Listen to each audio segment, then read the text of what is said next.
말씀의 능력을 믿지 않는 교회, 말씀에 무관심한 기독교인. 교회는 예배와 말씀과 찬양과 기도가 생명력 있게 활동하는 곳입니다. 우리가 다니고 있는 교회 안에 이러한 가장 중요한 요소들이 없거나 미미하다면 그곳은 이미 교회가 아니거나 간판만 존재하는 곳이라 할 수도 있습니다. 교회는 대형 교회와 중형 교회, 소형 교회 할 것 없이 너무나 많이 있지만 이러한 중요한 요소들이 형식에 치우쳐 있다면 그 교회도 병들어가고 있다고 보아야 할 것입니다. 교회 안에서 말씀이냐 아니냐를 놓고 시시비비가 일어난다면 그 교회 또한 정상적인 교회가 아닙니다. 교회 안에서 말씀은 100번을 강조해도 무리가 아닙니다. 또한 말씀으로 돌아가자는 메시지를 던지는 사람이 단 한 사람이라도 있다면 그 집단은 아직 희망이 있다는 증거가 됩니다. 그럼에도 불구하고 말씀으로 돌아가기가 어려운 것은 세상을 가지고 들어온 다른 세력과 이에 동조하는 세력들이 그 속에 있기 때문입니다.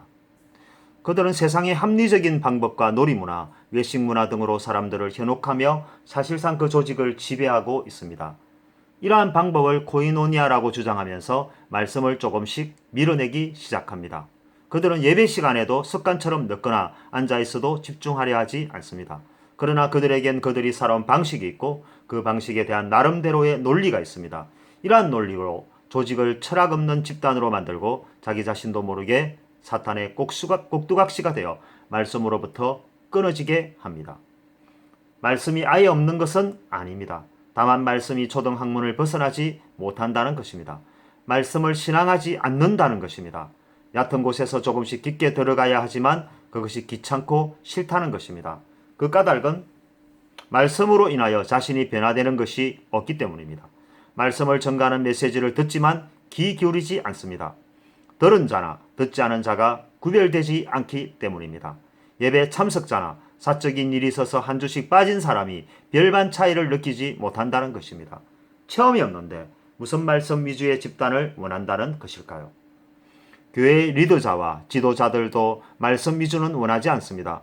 말씀으로 돌아가는 것이 유익하지만 그에 따른 결실은 너무 멀리 있고 목표적 현실은 바로 눈앞에 있기 때문입니다. 그래서 말씀보다는 우선의 좋은 만남과 유희와 오락에 관심을 기울이고 그것을 복음의 미끼로 사용한다는 것입니다. 즉 말씀을 믿고 전하지만 말씀의 능력은 끝까지 신뢰하지 못한다는 것입니다. 그렇게 하다가는 아무것도 되지 않을 것 같은 두려움과 외로움 때문입니다. 말씀으로 만나려 하면 그들이 조금씩 멀어지기 때문에 그들이 원하는 세상의 도구를 사용하려고만 하는 것입니다. 아이러니하게도 말씀으로 돌아가자는 사람들이 소수의 힘없는 세력으로 변질되는 것이 바로 우리가 다니고 있는 교회입니다. 그들은 때로 갖은 오해를 받습니다. 교만하다고 말하기도 합니다. 지나치게 말씀만 강조한다며 편협파와 편향적이라고 말합니다. 그러나 예수님의 교회에서 말씀을 빼고 나면 무엇이 또 남는다는 것일까요? 결국 우리가 경전으로 여기는 성경 또한 말씀이 아닌가요? 말씀으로 채워져야 할 교회가 스포츠센터와 문화센터, 복지시설과 남녀전도회실, 커피점과 로뎀하우스 등으로 채워져 있다면 그것을 어떻게 예수님의 교회라 하겠습니까? 성전의 중심인 교회가 문화센터 중앙에 위치하고 있지만 교인들이 일주일에 한 번만 먹는 선악과와 같은 천덕꾸러기 또는 외톨박이 신세가 아닌가요? 지금 이러한 교회가 너무 많이 있고 또 그렇지 못한 교회는 이러한 교회를 부러워하는 이상한 현상들이 곳곳에서 일어나고 있습니다. 교회를 새롭게 건축하는 곳마다 디자인, 예술, 복합문화센터 등을 그리며 선호하고 있습니다. 그래서 건물이 전도한다는 세기말적 캐치프레이즈까지 등장하게 되었습니다. 그러한 교회를 탐방하고 극찬하며 그 교회의 목사님을 위대하고 존경스럽다고 지켜 세웁니다. 그러나 그곳에서 우리는 세상을 만나고 왔을 뿐입니다. 백화점, 쇼핑몰로 바꾸어도 손색이 없는 가치와 시세가 있는 부동산 빌딩을 만나고 온 것일 뿐 그 안에서 예수님의 흔적을 보지 못하고 돌아온 것입니다. 우리 세대에서 말씀으로 돌아가지 않는다면 그 다음 세대에서는 성경의 권위는 대학부 교재보다도 못한 신세가 될 것입니다. 지금도 성경은 EBS 교재보다도 신뢰가 없습니다. 기독교인의 경전이지만 기독교인이 읽지 않는 성경, 기독교 안티들이 뒤적거리며 제멋대로 해석하는 성경의 수치를 보고도 감각이 없는 기독교인들이 공존하고 있습니다. 우리는 결단해야 합니다. 말씀으로 돌아가면 알코올 중독자의 금주 현상처럼 즐겁지 않을 수 있습니다. 체험을 맛보기까지는 익숙하지 않고 재미없는 공동체가 될 수도 있습니다. 그로 인하여 일시적으로는 숫자가 줄어들고 성장이 되어도 지지부진하거나 더딘 현상이 일어날 수도 있습니다. 아니, 일어날 것이 분명합니다. 그럼에도 불구하고 우리는 우리의 다음 세대를 위하여 지금 말씀으로 유턴해야 합니다. 여기는 교회입니다. 예수님의 보혈로 사신 값진 교회입니다. 교회만이 말씀이 있습니다. 교회이기 때문에 말씀이 살아 있습니다. 교회마저 말씀으로 멀어진다면 이제 말씀은 없습니다. 이제 이 땅에서 진정한 교회는 없습니다. 그렇게 되면 희망은 완전히 사라지는 것입니다. 그것은 다음 세대를 절망에 빠뜨리는 것입니다. 절망은 파도 높은 홍해 앞에서 다시 애굽으로 돌아가자는 말을 하는 것과 같은 것입니다.